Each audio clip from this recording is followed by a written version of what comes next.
Hello, my dear friends. The cicadas are doing their thing, aren't they?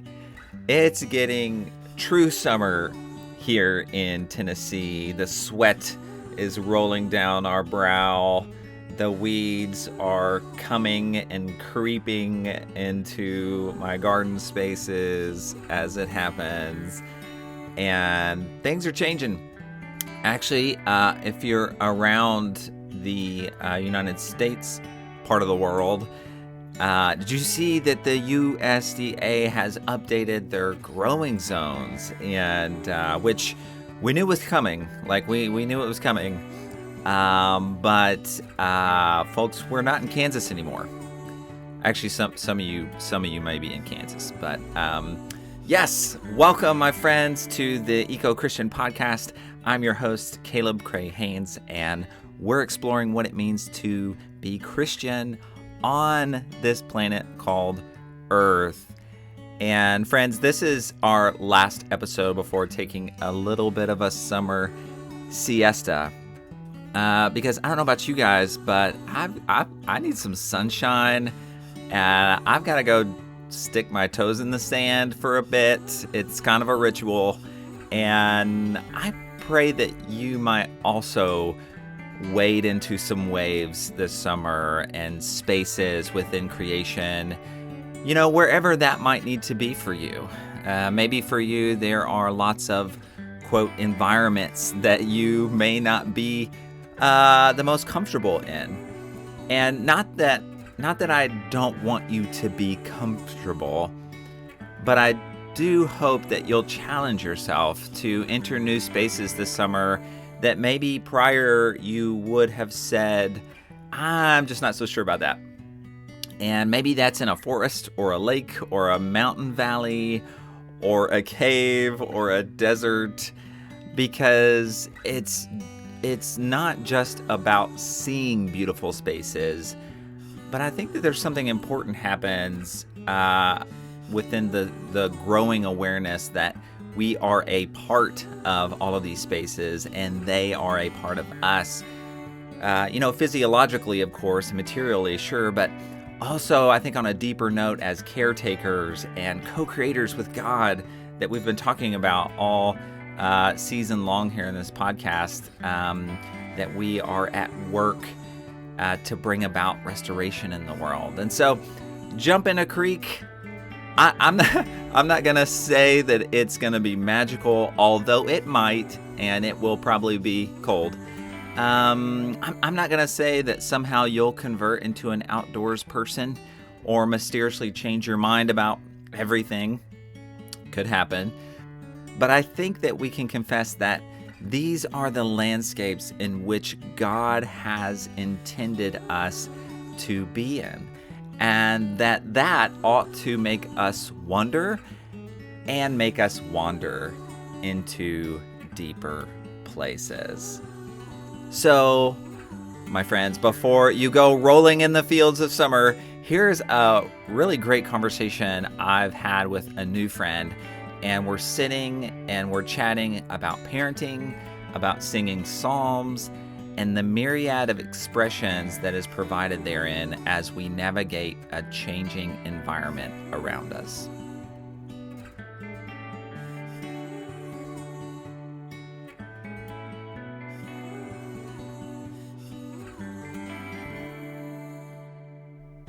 So good. All right, friends, I'm here with T. Wilson Dickinson. Do you go by Wilson? What does the T stand for? It actually stands for Theodore. And so, as we'll get to, I have a son named Teddy. He's actually a junior. Okay. Oh, okay. But do you go by Wilson then? Yeah, but I go Wilson, I'm sorry. Oh, okay. No, that's fine. I love Theodore, though. That's a solid name, So, right on. Well, Wilson here is an author, a theologian, minister, and organizer who works at the place in the intersection of constructive theology and environmental justice and social change. He teaches theology and is the director of the Doctor of Ministry and Continuing Education programs at Lexington Theological Seminary. He is the author of Exercises in New Creation, From Paul to Kierkegaard, and The Green Good News, Christ's Path to Sustainable and Joyful Life. I love that. You can't make that stuff up. He holds a PhD from Syracuse University, an MDiv from Vanderbilt, and is an ordained minister in the Christian Church Disciples of Christ. And also, right, you live in your hometown in Central Kentucky, which we were talking about as Georgetown, which I got some family there, and with your wife and your son. And I also have here in a multi-family household. Is that a situation that you're still in? Yes. So we also live with my mom, and we were living with my sister and my nephew, but my nephew went off to college. Okay, and cool. That's been the big change in our household. Right on. More the merrier. Love it. So, and I'll also add, which is kind of the meat of, I think, what we're going to get into. Wilson here is also the author of a new book that we're going to dig into called Singing the Psalms with My Son, Praying and Parenting for a Healed Planet. That's such a good title. And, and I want to talk particularly today about that tough sort of juxtaposition between being a parent and navigating environmental issues and all of that. But yeah, before we jump into all that, I just have to say I love what you're up to in the world, and I wonder if you just tell us a little bit more of your story, a little bit more of your background, and how you got here. Yeah, well, there's kind of an adult and professional way of narrating that, and maybe I'll say a couple of words about that. Okay. So I kind of came at issues of environment, intersection with faith, and environmental justice, in part through kind of intellectual theological routes, right? So my kind of work is focused on theology as a way of life. I'm really interested in liberative wisdom traditions, the ways in which Christian tradition has resources and memories and power to heal communities. And so about 15 years ago, the kind of the way of understanding the wound really got kind of framed for me in terms of issues of environment and justice. And that really came to life for me when I was, after I finished my doctoral work, I was teaching in a philosophy program, and then transitioned into actually being associate dean for religious life at this little liberal arts school that I had gone to as well. And so I was some mix of like professor and pastor, working with students, and both trying to find a way to connect to their interest, the theology, but then also finding from my work with them and my work in ministry of ways in which the kind of my theological passions were being brought into new life, especially around issues of food and food justice. And so while I was at that college, I had developed a campus ministry model that was based on integrating kind of intellectual, the lived, the community engagement around issues of food justice. And then I ended up leaving that college because I wanted to, in large part, because I wanted to devote my life to this work more directly. So that's kind of the adult story. Another way, I guess, if I could step back for just a second and again, kind of think about what's going on with this kind of intersection of faith and environment. I mean, for me, issues of creation care and climate, I think a lot of times they get talked about as though it's like a technical problem with all these component causes, so there's all these things that lead to carbon emissions, like cows, cars, right, like that. But the underlying, the deep cause of what's going on with climate isn't so much these technical problems as it is these deep unjust systems. And so I think seeing it in those terms, and also seeing that for me, my focus on issues of ecology is less on kind of the wilderness out there, more on what the environmental justice talks about is the environment is where we work, live, and play. Right. So it's in these spaces of our shared life that both the unjust systems are rooted, and it's also in these spaces of shared life that I think kind of there is avenues for healing. Right. So then to tell then my story, how I kind of got engaged in this, another way of thinking about it is, kind of growing up as a kid in a small town in the South, I had both these profound experiences of loving community. A lot of that was around church. A lot of that was around family. Had some profound experiences in the kind of what they called at the time outdoor ministries at church camp, right? Where I had this sense of what joyful and just community looks like. Mm. Alongside of that, though, I also felt a lot of brokenness, right, in my life, right? So there was loving community, but then also, at school, it was kind of a tense place. It was a place that was sometimes hostile and sometimes even violent.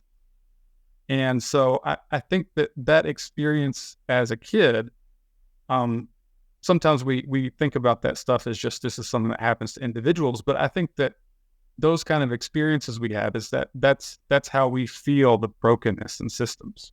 Mm. So as a kid, right, I have this experience of joyful community and also have this experience of deep brokenness. And it's through faith communities that I found healing, but also that I found understanding of what was going on. It wasn't just about my pain.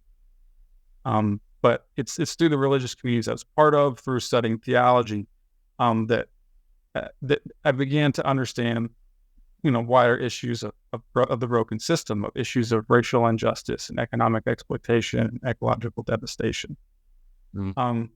So I guess I came to this work out of this childhood experience of receiving these profound gifts of healed community, but also, feeling in my life the brokenness of unjust systems. And also as I grew up, I came to realize that, what I experienced, it's a flash in the pan, right? And that there's just so much woundedness out there. And so it's, kind of, so I guess what I bring a kind of a pastoral, in some ways, sense of engagement into issues of climate, but the one that's also kind of directed toward the prophetic and systemic.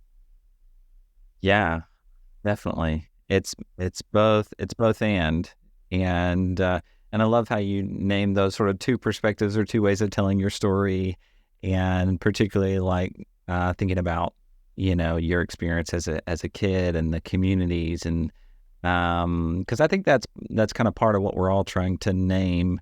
And I know that for some of us, maybe that was the opposite. Maybe we didn't have the sort of that joyful faith community. Maybe it was very much, not that experience, and so, and maybe joy came sort of from another direction. And so, but sort of that coupled with it's not a technical problem, it's a deep systems problem. I think that there's sort of an interesting sort of mirror image happening. So I wonder, turning the page a little bit, I wonder if you'd be willing to give us a little bit of the rundown on, I'm thinking if I can get a 2-for-1 here, but the green good news, and what's that? Is that where all the followers of Jesus get a lot of money? Is that sort of the green good news? I'm just kidding. Tell us a little bit about that. Yeah. And this is a book. This came out during COVID. Is that right? Yeah. No, like yeah. 2020 or something. That is right. Yeah. And everything after COVID is very hazy. Like the timing of how things happen. Sure. I feel like I'd finished it I feel like I'd finished it and it had just come out right as COVID hit. But so that's a book that's an environmental justice reading of the Gospels. And so the premise of that book is, and I like how you framed it. It's the opposite of the prosperity gospel, right? So it's not the green that we're getting is not so much the green of money, but it's the green of both freshness and also the green of kind of environmental healing and renewal.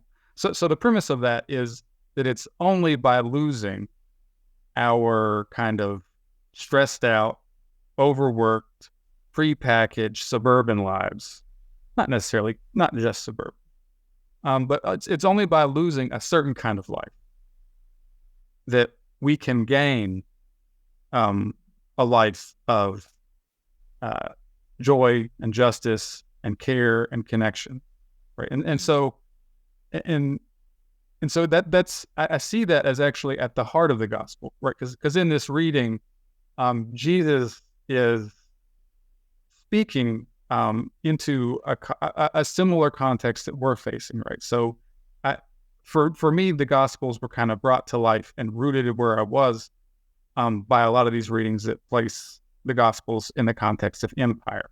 So, in the background of a lot of these scenes is a system of exploitation and extraction. And so that means that what's going on in all these scenes, there is this kind of background of oppression, and this background that's also kind of it causes real serious ecological issues also even in the ancient world. And so what Jesus is doing is or what this reading kind of illuminates in the Gospels is Jesus is taking this covenantal tradition from Old Testament that is about right relationship between God, neighbor, and land, and he's rooting it and radicalizing it. So for example, showing this background when you have something like the feeding of the 5,000. If you put the empire in the background, then you see that where Jesus is at. So in Luke, he says it's in Bethsaida, which is which means house of fish, right? So he's near the Sea of Galilee. He's in Galilee, which is the breadbasket of Judea. And so reading this story in context is Jesus is talking to fishers and farmers, right? He's talking to the people who actually grow the food, who get the fish.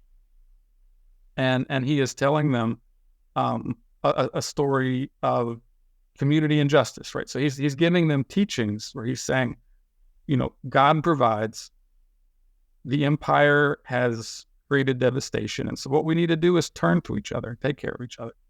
And so this is kind of at the heart of his teaching. And the book is demonstrating a lot of that. And so then the disciples at some point are like, yeah, the teaching part is done, let's send them home. And then Jesus says, no, this isn't just about the mind. This is about community.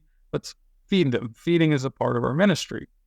And so then what does he do? He tells them to organize the people in smaller groups and to have them sit with one another and to do this kind of holy covenantal thing, this sacramental thing of breaking bread together. And it turns out that what they thought where they had scarcity, right? Because when they were thought they had to turn to the order of empire to get their food. Turns out that everybody has enough, in part because it's the fishers and farmers around. Right? So the Green Good News is about looking at the ways that Jesus is teaching does have a critical edge to show maybe problems, but even more has this constructive vision of life lived in community, life lived on the land, life lived prayerfully in relationship with God and others, but one that's deeply positive, right? And so, to me, that a lot of the life I found in that is to really talk about systemic issues, especially like if you're concerned about climate. It's overwhelming, and there's just so much to be against. And I think that the good news of the Gospels is that there is new life, right? And there's life that comes from kind of shared practice and right relationship with God, neighbor, and land. Man, so good. I love that. Now I just want you to keep going. I want you to do another one. So that's so good. That's so good. That whole story of the feeding the 5,000. I love the way you frame that, because that's what has always stood out to me with that story is like the true miracle. It's like all of these people sitting at Jesus' feet for days on end, hearing about the kingdom of God. Of course, what comes out of that is something that is nourishing and subversive, like that shares, that is giving, and yeah. And that just goes to show too, again, like I think that there's such a richness in the context, particularly, obviously within the Gospels and in all of Scripture, that speaks to our issues today. And it doesn't really matter what flag that you're flying, right? When you're living exploitative and extractive, it's all the same, right? And I find it I just find it amazing how much that story is just on repeat. And obviously it repeats in the Bible. Sorry, I feel like I'm being kind of meta here, but I'm gonna try to draw it down. You get Egypt and you get Babylon and you get Rome, and that we find our story in that. We find Jesus, who is this subversive teacher, as you're saying. And then somehow, sorry, I just feel like I got to go here, but somehow we come around today, and in you and I's context here in America, and I feel like so many Christians are just stuck trying to root for the empire and root for the exploitative and extractive system again, which is like over and over and over again in Scripture. God's like, that's not my jam. That's not what we're up to. You're going to go in exile, right? That's going to happen. You're going to be oppressed. And then Jesus comes along and like really drives it home, right? And is even murdered by these systems. And then somehow 2,000 years later, it just seems like we're still missing it, And I'll come back up to the top here and say, and the reason we're talking about this is because, particularly in this podcast, is because like it is the driving force of all of this just ecological mess. Does that make any sense? Yeah, no, it makes a lot of sense. Yeah, and it's I think one of the things that is maybe compelling about the way that Jesus teaches is also like this deep hope for transformation, right? Because I mean, I think you name a tension really well where people often identify with the empire, or they're kind of cheering for it, and part of that is because the ruling culture or ideology is typically the ruling culture and ideology of it's that way because it's the culture and ideology of the working class, right? So there's all kinds of institutions and structures that are set up to both reward and discipline us our entire lives,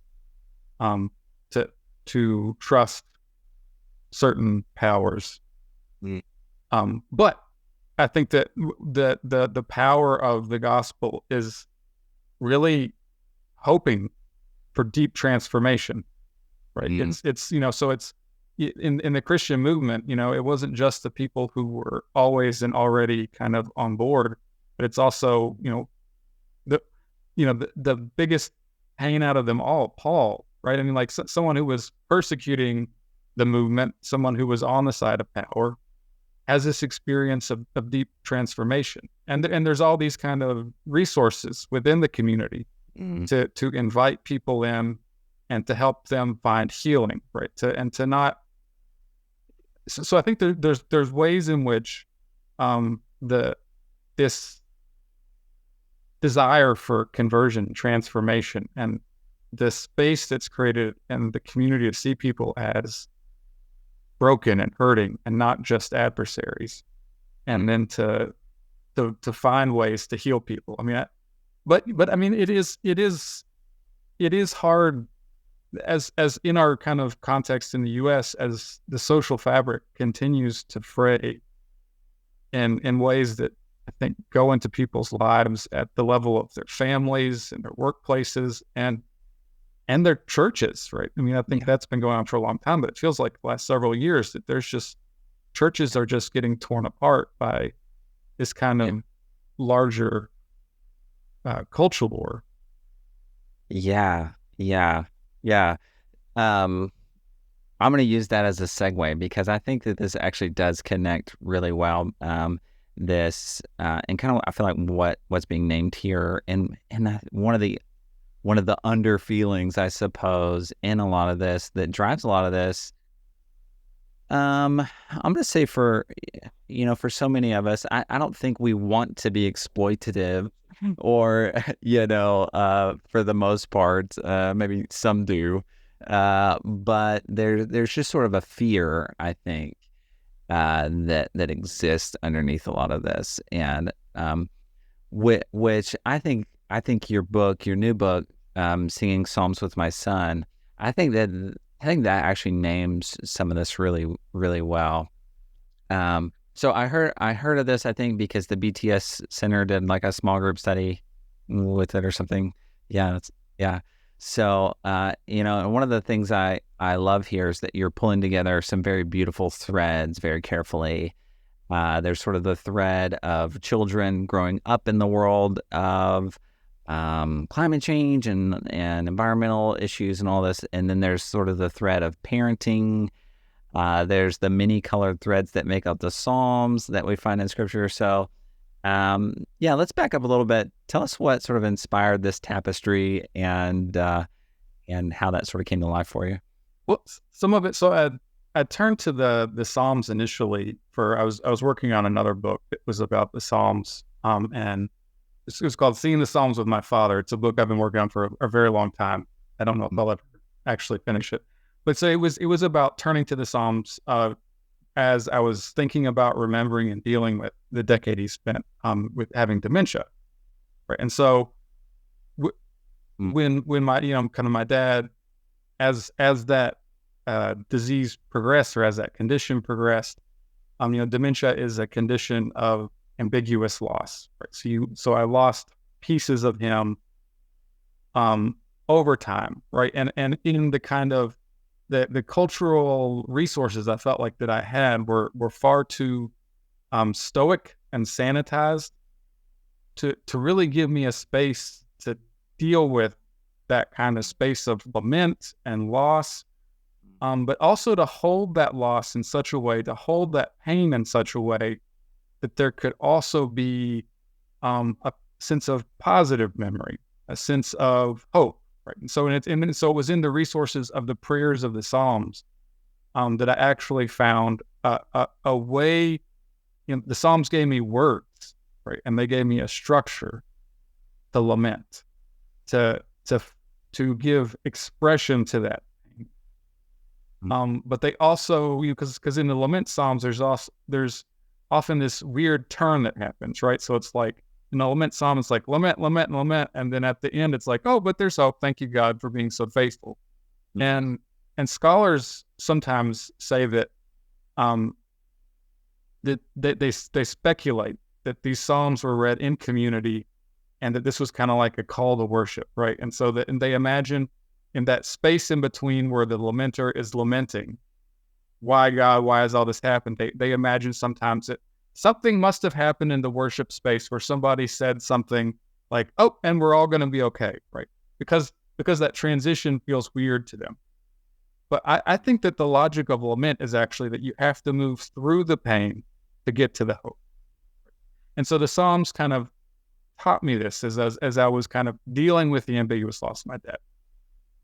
So climate change also brings us ambiguous forms of loss, right? So it's not something that happens all at once or even immediately. It's something that happens over this extended period of time. And even our awareness of it is something that kind of sometimes is in the front. A lot of times it's just kind of buzzing in the back. And so as I became a father, after my own dad passed away. I began to instead of just thinking about what was lost, I began looking toward the future, but the future also was kind of terrifying. And so the same resources of the Psalms of giving voice to that pain were helpful, but there's also all this stuff in the Psalms that is about finding the kind of beauty and sacrament in the everyday.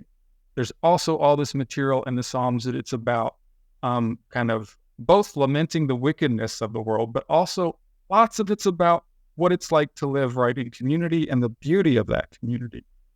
The Psalms also center all this this space of joy and singing and play. And so as I was also thinking about this kind of the ambiguous loss that comes with climate change, and becoming a parent makes that, it intensifies that, right? I mean, you don't have to be a parent to feel pain for the world and to be scared of the future. But there's something so intimate about having a child and feeling the responsibility to care for that child. And then that makes that future not abstract. It makes it close and difficult. And so it's sometimes so close as a parent that you don't want to deal with it. And so that's another way in which, so the Psalms are both a space to speak of things that are unspeakable in our culture, but also to it's a space that will hold you while you explore things that maybe you want to avoid. And also it's a space that directs you into kind of even a more, that cultivates the kind of community and the kind of heart and the kind of connections that you are going to need to live on in hope. Yes. And I love how it's singing the Psalms, because I think that sort of as well reminds us that, originally, these Psalms were not read. These were songs that were sung. We sang these words. Now we don't have the original melody or anything. But I think that also, too, this idea of music and singing, it sort of opens up that part of our heart and our brain that helps us to be engaged with our feelings, our emotions, and the grief and the energy and the hope. And I think that's all there. And there's kind of a whole another conversation, I think, around music as sort of a gateway to getting in this. But yeah, but I think the thing that also really jumps out, and I think also probably for many of our listeners is, especially if you work with kids or you're a parent, man, that sort of intersection between all the things and this child who I want to protect, I want to guide, I want to help grow up, and then all the fear that's just sort of packaged around that. So maybe back up a little bit. You in the flow of the book, you sort of begin in chapter 1, and you talk about the 23rd Psalm, and you dig in around individual action and big corporations and sort of finding a middle ground. And you tell a bit of a story that maybe you could share a little bit here about you and your son sort of protesting on the steps with you and how that impacted you. Maybe would you share a little bit of that? Yeah, and so in the book I kind of start in the space that I think a lot of us think about in terms of how we bring about change. And so that's at a protest on the steps of the Kentucky State Capitol. And this was a part of the youth climate strike. It was several years ago. But so in this experience, my nephew and my son took our household out to this youth climate strike. We went to the, Kentucky State Capitol. It's Kentucky, right? So usually the kind of climate protests at the Capitol are not throngs of people really getting their voice heard. And so my experience of protests in that context are sometimes positive, right? There's a nice, strong poor people's campaign in Kentucky that's done some good work. But oftentimes my experience in those spaces has not been one of empowerment. But at the climate strike, it was very different to be there when, well, for one, there were actually more people that showed up to this event. And a lot of the people that came were kids, right? So kids, my son was very young at the time, but a lot of them were kind of teenagers, high school, middle school age. Some of them walked in from schools nearby. Actually, a couple of bus loads of kids came in, right? So they're standing on the steps. And so it felt different when even though they were still some of the same signs were being held up and people still kind of gave talks. But it felt different to see kind of that assembly oven for the future stand up on the steps, and the issues of climate kind of became very real and very incarnation. And so there was a power, I think, that is shown right in that. But one of the reasons I also start with a scene that from maybe a familiar script of what do we do to change things? Well, we go to the Capitol and we protest. I think that in that space, I was also seeing that if there is to be grassroots power, the grassroots have to be rooted, and that rooting of grassroots doesn't just happen in terms of like door to door and strangers talking to each other and then kind of getting to each other. It's about living a different kind of life, right? And I began to see that the kids, right, the children, that these younger folks, right, had wisdom to share. So if we're going to root the grassroots, if we want to look for power, we want to change things, and some of that is going to be stuff that happens actually at home, and some of that is also going to be from listening to and learning from our children and from the wisdom of childhood. Yeah, that's helpful. This, it immediately brought to mind because a few years ago we kind of did the same thing and took our girls to the Capitol here in Nashville and to see, and and I remember thinking back on that because one, you hope that they, you're sort of worried about what they're going to see. Like I don't know who else is going to be there and what they're going to be doing or saying. But then also too, was thinking like I was never invited or participated in anything like that as a kid. And so you're like, how is this shaping them? How is this forming them? And I think one of the things that our kids teach us or we relearn is how resilient kids are and how strong kids actually can be. And not that you want to like put them through the washing machine, but it's just like, but they are, they don't have as much in the way often as adults do. And I think that actually makes them a little more resilient, ironically. But I think the mistake that we make is that we try to hide our kids away from everything rather than equip them for the world that they're a part of. And it's not black and white, right? It's a delicate thing to sort of navigate. Another person I just met recently who does workshops with middle schoolers on this sort of intersection of climate and faith, she was talking about how she's always surprised how ready the kids are to talk with someone about all of this. Because I was like, do you have to sort of like educate them on some of this? And she was like, no, they're like ready to go. And they have so many questions.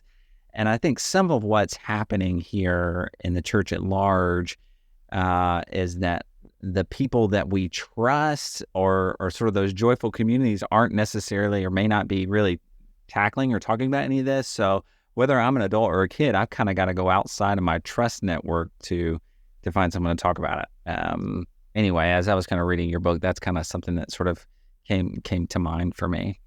Yes, I do wonder. So I have deep roots in churches. And, I work in a seminary. I have a great deal of love for the expression of the church in congregational life. I do have concerns, both related to the degree to which the congregations that I have relationships with, many of which are beautiful and great, right? But also, it does seem like there is a kind of maybe not the strongest capacity to engage issues of climate. And there also seems to be maybe not the strongest capacity to engage with people who are middle school aged till about 40, right? And I wonder how much there's an overlap there. I don't, but I do think that the church, whatever it has been, is also in a period of change. And so how you were naming that people have to go into these other kind of spaces to find this connection and to deal with these issues. I also wonder if those of us who care about Christianity and the church also need to go into those spaces, learn from those spaces, and if it's stuff that's going on in those kind of third spaces, if that's actually where a lot of the future of the church is, right? So a small example of this, right, is there's a dinner church that meets in our house, right? So it's a church meets in a house setting. It's in a much more intimate space, and some of the kind of the structures of a mainline Protestant church with committees and a very ordered worship and a building with a big debt just don't exist there, and so other things are possible there. So I think you named something really important with both naming the kind of readiness of children, youth, teenagers, people in their 20s to talk about this stuff, and the kind of the tragedy that they're not finding that in their home churches. But they might also be kind of exploring and developing the spaces that will help bring new life to the church. Yeah, that's well put. Yeah, and I think that's a lot also on the back end of kind of what I appreciate about your work that you're doing in the world, and how you even named when you're sort of telling your story of sort of, you recognize the gifts of Christian tradition, and then obviously the gifts of the Psalms, the gifts of Scripture, and there's so much here for us. And I think we just need a little bit, quote unquote, prophetic imagination to sort of pull that out. There's a lot of fresh earthen green good news work to be had, I think, here, which is obviously what we're talking about. And in that, just not letting fear sort of dictate the conversation, I think is key. Yeah, and you kind of backing up in your introduction, I'm tempted just to like read this whole section, but you kind of tell this story, and you talk about holding your son's hand, and and you talk about this in this simple space, a whole way of life and an entire logic is incarnated. Perhaps this is a bond strong enough to bear such fears. It could be that it is through our relationship of love that we can find a way to heal and live on in the midst of the brokenness. I realize that in this moment, I'm not holding Teddy's hand, he is holding mine. And I think that's just really, really well put. I think you name it there when you say, you talk about fear, and that I think if we're honest, so many of us are parenting or, maybe working in a situation with kids out of fear, maybe afraid of the unknown or doing it wrong, kind of like we're talking about. You address sort of the deeper questions in the role of parents. You write, along these lines, parenthood does not serve as a castle fortified against the world, but it is a school where we can learn to share the good gifts of creation with all of creation. Maybe let's dig in a little bit more. Talk to us more about that and how you're holding that space, particularly with the Psalms. Yeah, well, so I think part of the backdrop is also kind of my own kind of class background of being a professional class person, in which my relationship with emotions is one where they're supposed to be managed, right? So if I feel fear, they're supposed to be managed. But that even affects when I am around even Christian circles of people who care about climate. Often we put our manager hats on when we want to talk about how we're going to address this issue, right? We're going to address this issue with the kind of professional structures we have. And so part of the book is thinking, well, maybe also we need to be addressing this not just as managers, but really as children, right? As people who are in loving relationship. And so maybe a lot of what we need are the lessons that we learn in spaces of love, right? So if the deep problem is our broken systems premised on oppression, exploitation, the way that we begin to learn and know in our bodies the alternative, right, of a life sharing and of mutual care, we need not just ideas about that, right? We need everyday experiences of that. And And as you named earlier, it's very helpful. People don't always have experiences loving community and church and family. Right? Family is a complicated space, so I don't want to pretend that it's just as simple as turning to our children, and there we see intimacy and love. Because I know when we turn to our children, we also see our own childhood. Right? We see our own kind of family systems, and there's all kinds of complicated things there. But I do think that it's in that everyday space that with kids, especially professional class people, I think are given more of a permission to play, right? Serious adults can stop being so serious and they can play with their kids. And play is potentially revolutionary, right? This is a line from Cindy Katz and Walter Benjamin, but that when kids are playing, they're often taking on these like cultural norms and they're messing around with them, right? So it's like they're kind of pretending to be the shopkeeper, but then they're also like doing things that push the boundaries of what it means to be the shopkeeper, right? And I think when adults enter into play, if we kind of have the eyes to see it not just as blowing off steam, but if like we enter into play and we're like, we get to take that role off that we had to wear at work all day. Now we're playing. And in that play, we can begin to see possibility, right? That doesn't mean that like, we can pretend to be a king while we're playing with our kids and then we can act like a king everywhere else. But it means that we can begin to maybe wear our roles more loosely, begin to see the ways in which they're roles and not just essentially who we are.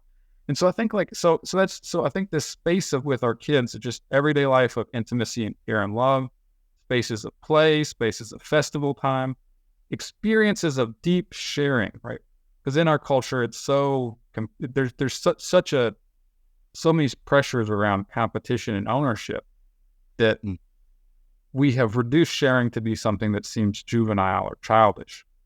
Actually, I think sharing is the most fundamental thing, and also I think one of the keys to addressing issues of climate is I think this is what my next project is about. It's about the commons. It's about sharing.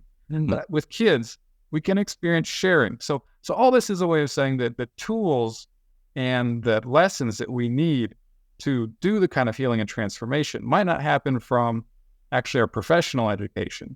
It might come from what the deepest lessons we need might actually be happening in these spaces of love and intimacy. And for me, and I think for a lot of people, the home is one of the kind of most fruitful places to look for that. That's really good. So practically, what does that look like with your son? Do you guys have sort of a structure? We should have got him on here. As I feel like now it's like the thing in the room. We should have got Teddy on here. But how does that? Do you guys have like a time set aside where you sing psalms together, or like how is that? How have you sort of experimented with this practically in your home? Yeah, I mean, so the reality of parenting for me is still one of, of a lot of kind of distraction and exhaustion. That's still a part of my experience of being a parent. And so the successes that we do have, I think, are built around just having space and time to be together, which is hard, right? It's hard in kind of a busy and hurried life. And especially with the kind of work cultures that I think a lot of us participate in, it's hard to have much left over at the end of the day for what is potentially the most important part. And so the successes that I have had do come from what prayer life I have. I think sometimes, because I think prayer is, in a lot of ways, it's the shaping of your heart and the training of your attention. And so I think that prayer can be helpful in giving us a way to, even when we are tired, even when there's not a lot left, give us a way to slow down and then to attend and try and be receptive to what's around us. But also, I think that largely what works is when I am able to be present with Teddy and learn from him. A lot of it is the kind of openness that comes from that attention to see what's going on between us, right? To see the things that he's actually teaching me. if that makes sense. Mm. But I guess hopefully that's helpful. But I guess I also, as I'm kind of meandering my way through this, want to say that that this is something that I struggle with, right? This is oftentimes we write about not the things that we have figured out, but the things that we are trying to live. Yeah. And I think that the time pressures, the external pressures, are very real. And so, I think that there are these mystical and transformative aspects to parenting. But often I confess I am often not open to them. And also, but I don't think that's a moral failing on my own part. I think this is just what it feels like to live in these systems. Yeah. I think you're naming it really well. I don't think there's any way, honestly, to do it except meander through it. I mean, TBH, kids just do not want to conform to our norms and our schedules, doggone it. And that's just the reality of it. And honestly, it's probably good for us that they don't in its own regard. But, I was just laughing at this meme that I saw earlier today, and it was like 2:30 p.m., picking kids up from school or whatever. And it's like, how was your day? What did you do? What happened? Fine, good. And then it flashed forward to like 8:30 p.m., tucking the child into bed. And it was like, okay, time to go to sleep. And then it's like, and then at that point, the kid's like unloading just like about crayon colors and all the things that they did and that they found and they saw and someone said, and you're like, no, now's the time where you sleep. You're just, and so, we become trained into, we sort of have to what am I trying to say? Unlearn a lot of what we try to force them to be, and sort of let them sort of blossom into times and spaces. And then what does it mean to have to sing psalms in those spaces, to let moments like that become the sacred moment that they need to be, or that they want to be, and that our conversations with our kids become sort of these prayers and these songs or these invitations, in those quiet hours of the night, and let ourselves learn from those times and spaces, and that our schedules become uncolonized in those times as well. All that. So I think I think that's beautiful, and I think I really like the way that you have both like kind of made space for this kind of deep, intimate connection, but there's also a lot of grace in the joke you made, right? Or in that meme, right? And I think we need that too. We need the grace of that laughter to just acknowledge, like sometimes we are, ships passing in the night. Sometimes the connection, sometimes the lesson doesn't happen in the deep connection that's pleasant. Sometimes it happens in the struggle, right? And it's, and, sometimes, it's nice when there is joy in the kind of growth and care, but sometimes the growth and care that's needed is just happening in the midst of the exhaustion and the busyness. And maybe part of prayer is seeing that, seeing a through line, seeing not just like acknowledging and not blaming ourselves for the exhaustion, but seeing a through line where like there are all these moments of connection. It might not have felt great, but like I can see how it's moving somewhere. Yeah, absolutely. It's happening. It makes me think of this quote from Yoda that I think I remember, that's something like, your greatest teacher failure is, or something like that. It's like, it's happening. Sort of to wrap this up a little bit, I think we actually need to read or sing a psalm, however you want to do it. And you sort of and mentioned maybe Psalm 131 is kind of a shorter one to grab here. So you want me to read Psalm 131? Sure. It's a short one. a song of ascents of David. O Lord, my heart is not lifted up. My eyes are not raised too high. I do not occupy myself with things too great and too marvelous for me, but I have calmed and quieted my soul. Like a weaned child with its mother, my soul is like the weaned child that is with me. O Israel, hope in the Lord from this time on and forevermore. Amen. Yeah. So you wrestle with this one, or kind of talk about this one in the 4th chapter of your book. I wonder why that one, or what comes to the surface for you there.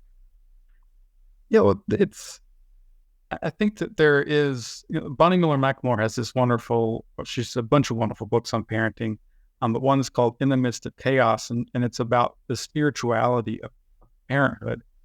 And she talks about the feeling that parents often have when they feel that they're kind of in this spiritual desert when they're parents, sometimes because they're in the midst of chaos, right? So we have these associations that spiritual life is something that's supposed to be lived in solitude, that it's something that is about kind of, facing upward toward transcendence. It's something we get to do when things are quiet. And as a parent, there's not a lot of quiet a lot of times. And there's not a lot of kind of neat order. And so this psalm, though, I think it's a reorientation of a different kind of spirituality, right? So the psalm begins by saying, not looking upward, right? Not looking toward the great and marvelous things and identifying himself with them, right? But actually looking toward that which is close and small. And so there's some speculation that maybe even the psalm, it's definitely within the realm of the psalm. It's written by a woman. Right? It's written by a woman who has a weaned child who is right there with them. So it's locating the spiritual life, not up in the transcendent, but in something imminent and intimate, like a weaned child, right? So it's looking toward the spirituality of that space of care, and in the embodied space, and in that kind of everyday space that's where kind of the pretense of importance is kind of washed away. Yeah, that's such a key posture.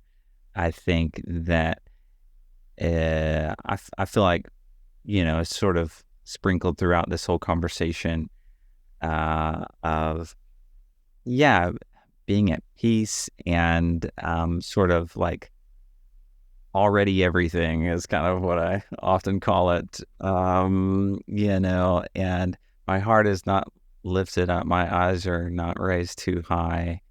It's that downward mobility, which is found in the mustard seeds, and the all the small things that sort of make up the kingdom of heaven.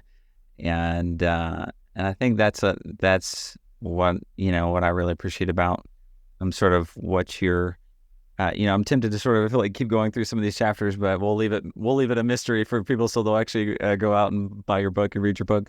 But I think that's the Psalms really help us navigate those little things, and those little heart spaces, and those little those feelings and those expressions that are ultimately all extremely necessary for not just for us, but also for our kids, for all of us to navigate a world that is rapidly changing, that is that we know in the next handful of decades is going to be very trying for many of us, and I think for those of us who are in ministry, or who are as well in the church, but all of God's people, to sort of navigate and curate and make space for grief, and through that gratitude and hope, kind of like you were naming. And so Yeah. Man, thank you so much for hanging out and sort of fleshing this out with me today. No, it's thank you so much for the invitation and for nurturing this conversation. It's great to connect, Caleb. Yeah, absolutely. And I hope that we've sort of like painted an accurate picture of your work here. I know we kind of got on some tangents, but is there any last word or thing of encouragement or question or anything that you'd like to just throw out there? No, I would. I mean, the invitation in the book is really just to look for those close spaces, and I guess the kind of encouragement I take from that image of the weaned child, right? So it's not the still nursing child, but the child who, from these experiences of nurture and connection, there's a calm, right, where the child is weaned, not nursing anymore, but starting to move out into the world. And so, maybe our homes, even with all the chaos and busyness that does mark them, can be spaces where we and our kids find that connection, that deep nurture that gives us a way to kind of begin to approach the world, seeing kind of sacramental beauty that's shining through everything. That's what's up. Thanks, brother. Thank you.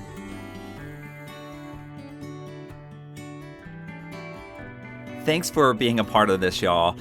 Please help spread the word about this podcast this summer. This is a good time to catch up on some episodes. Stay tuned because I may drop a few notes from different locations this summer. We'll see. Share it on your networks and let's participate together in this work of restoration while singing the songs of the kingdom of God.